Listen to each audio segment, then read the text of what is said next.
Hi everyone, I'm Ali, Productivity Strategist at Neat Pages PH, and in today's video, I'll show you my simple HR task management system in Google Sheets. So this is perfect for small businesses, HR officers, and admin teams who want everything organized in one place.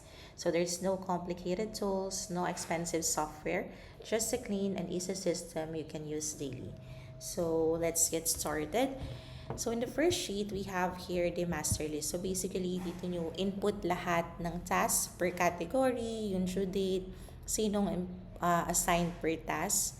You can also group it according to priorities, track status, add notes, and then meron na ako ditong code for calendar. Nakalink na rin to sa calendar and sa monthly sheets natin.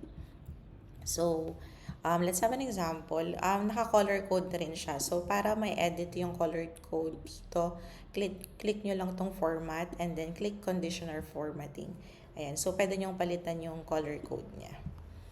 Okay, so let's have an example. For example, task 5, onboarding, and then input nyo lang kung sinong employee. For example, Ali. Then, kung sino naka-assign, kailan ang due date, and then kung high priority ba or low priority, input nyo lang din. And then choose if to do, in progress, waiting, or completed. So halimbawa, to do pa lang yan. And then dito, yung column I to column K. So naglagay naman ako dito ng line para lang alam kung hanggang saan yung pwedeng i-edit. So past this red line, hindi na siya pwedeng i-edit since ito yung magiging basis for the calendar and the monthly tabs. So, yung mga naka-input sa master list, like I said kanina, mag-reflect na rin siya sa calendar. Itong calendar natin, dynamic calendar naman to. So, magse-select lang kayo ng month and then mag-update tong calendar based sa mga naka-input sa master list natin. So, each task, makikita dito yung details per task and kung ano yung status per task para at a glance pa lang sa calendar makikita na kung ano yung mga need na i-follow up, ano pa yung mga pending, ano na yung mga completed na task for the monthly view niya ng calendar.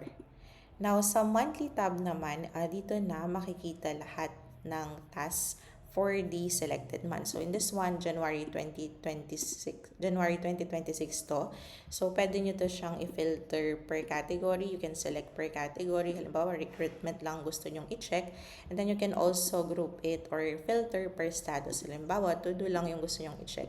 And then, you can always select all naman per category and status. So, naka-color code na rin yan. So, yung mga red na naka-highlight or due or overdue na task. And then, yung mga naka-orange naman, like this one, is due for the next 3 days naman. And then dito, meron din tayong charting dito. So dito, nakagroup na lahat ng tasks per category. So yung mga recruitment na due for January 2026, ano yung mga onboarding tasks, payroll tasks, compliance, admin tasks that are due for 2026. And then dito, makikita nyo na rin kung ano na yung mga completed tasks, ano na yung to do, and yung progress. Ayan, na siya, may chart na to check yung progress. So, if I change this to February 2026, mag-update ulit itong task natin. So, since wala tayong task for February 2026 sa example, wala pang nagre-reflect na data dito. Yan. So, I also added a recurring task sheet. So, dito nyo input naman yung mga paulit-ulit lang na task, yung mga routine task ninyo per month, per quarter. Ayan. So, halimbawa sa monthly task, ano yung mga recurring task dito? So, input nyo lang dito. 1, RT2, RT3, mga ganyan. Tapos, input nyo kung anong specific date. Kung 15, 20th, 30th of the month. And then, every month, i-check nyo lang kung tapos na or hindi pa yung task. And then, sa next table naman, yung mga tasks, recurring tasks per quarter naman. So, halimbawa sa quarter 1, ano yung mga recurring tasks for that? Quarter 2, quarter 3, and then nag-add din ako ng notes section. And then, kung tapos na, i-click nyo lang tong done dito. Palitan ko na lang siya. Mag-insert na lang ako ng checkbox para if done na, i-click nyo na lang. Ayan. Para mabilis. Check na lang. Ayan. And then, nag-add din pala ako dito ng weekly planner. So, ito, meron tayong buttons dito. Pwede nyong i-save and reset. And then, mag-auto-save na siya sa index natin para madali lang balikan yung mga data. So, dito, papalitan nyo lang yung date dito and then mag-auto-update na yung month. So, halimbawa, January 19, ayan, to January 25. Ayan, or January 25 to January 31. Ayan, so mag-update yung calendar natin dito.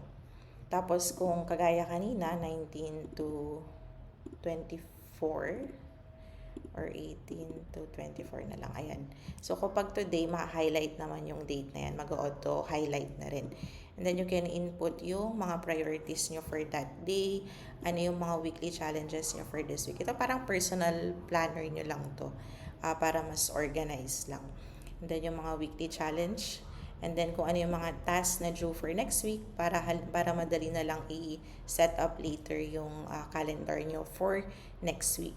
And then for each week, pwede kayong mag-input ng mga focus tasks ninyo. So for example, ano ba yung mga work-related tasks, focus nyo for Monday, input nyo lang dito yan. So task, focus mon, ayan, task, focus. So pwede lang kayong mag-input mga at least 3 priorities per day.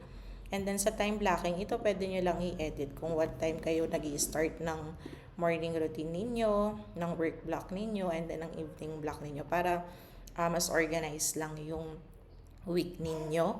And then for the work block, dito, halimbawa 9 a.m. to 5 p.m. ang work ninyo, pwede nyong i-update later yung schedule. For example, admin task, mga ganyan. Dito, meeting, input nyo lang din. So, naka-color code na lang din dito yung mga tasks natin. Dito sa baba, yung color coding. And then, kapag tapos na, at the end of the week, pwede nyo lang siyang i-click ng save.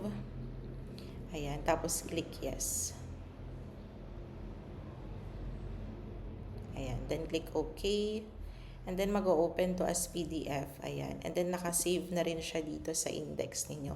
Para madali na lang balikan later. Ano ba yung mga ginawa? Ano ba yung planner ko for this start date to end date? And then pwede yung filter din. Gusto yung balikan yung specific planner nyo per month and then per date. And then review nyo lang to. Ayan. Tapos pwede nyo na siyang balikan yan. Yan kasi yung naging suggestion before. Dati kasi gagawa ka pa ng 1 page per week. So, medyo hassle na rin yun. So, ngayon, automated na. Click nyo lang yung save and then nasa index na siya. Madali nyo lang siyang balikan. And then dito, kapag next week naman na, fresh week, click nyo lang yung reset. Then click yes.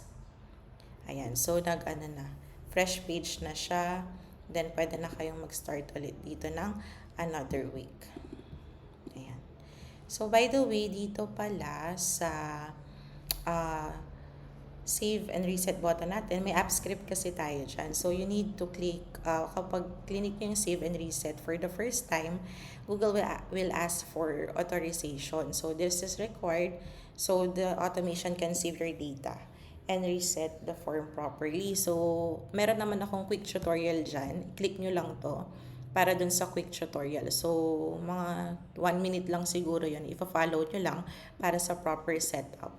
Yan lang. Once nyo lang naman gagawin yun. Again, if you have any questions or concerns, pwede nyo lang kaming i-message. Available naman kami 9 a.m. to 5 p.m. Monday to Saturday. Yan lang po. Thank you.